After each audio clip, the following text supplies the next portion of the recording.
There's a verse in the Bible that says, this is what the Lord says. Stand at the crossroads and look. Ask for the ancient path. Ask for the good way and walk in it, and you will find rest for your souls. We're walking the ancient paths and lands of the Bible. We're looking for secrets along the way that can give us that rest for our souls. But these secrets aren't hidden at all. They're actually in plain view.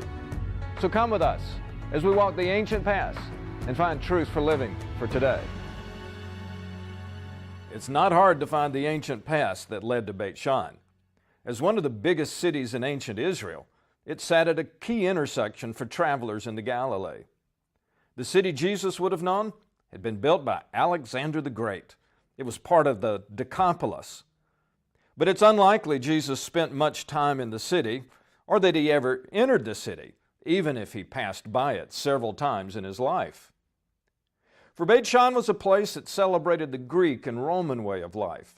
In fact, nothing in Beit Shean was conducive to God's call to live a righteous life.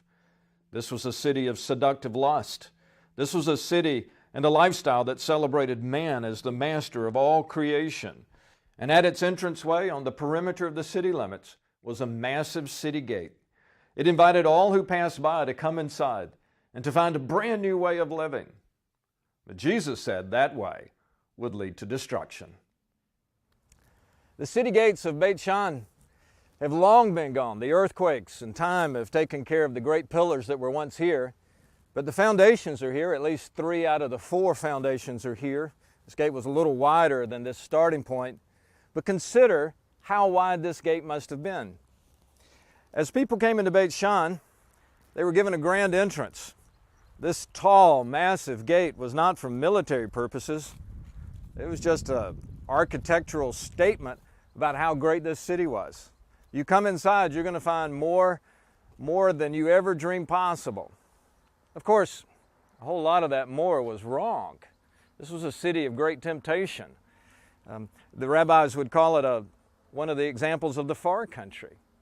It had things to offer, frankly, that simply shouldn't be accepted. This was not a place a religious Jewish person would have gone. You know, there came a day when Jesus was teaching and he said, "Wide is the gate and broad is the way that leads to destruction. Small is the gate, narrow the way that leads to life," he said. You know, I don't think the people who heard him say those words had any trouble envisioning a gate like this that led into one of the many cities of the Decapolis. And they understood what he was talking about. I just wonder if our generation, or to be honest, whether you and I can understand it enough to apply the teaching in our day. Because the gate is still wide, the way is still broad that leads to destruction. Temptation is a cruel invitation to disaster. Only a few find life, and the way they find it is by following Jesus. That means by knowing what he said to do and following the instructions. The way to destruction is wide. The way to life is narrow. It's Jesus only, my friend. Follow him and find life. I'm Andy Cook for the Christian Television Network.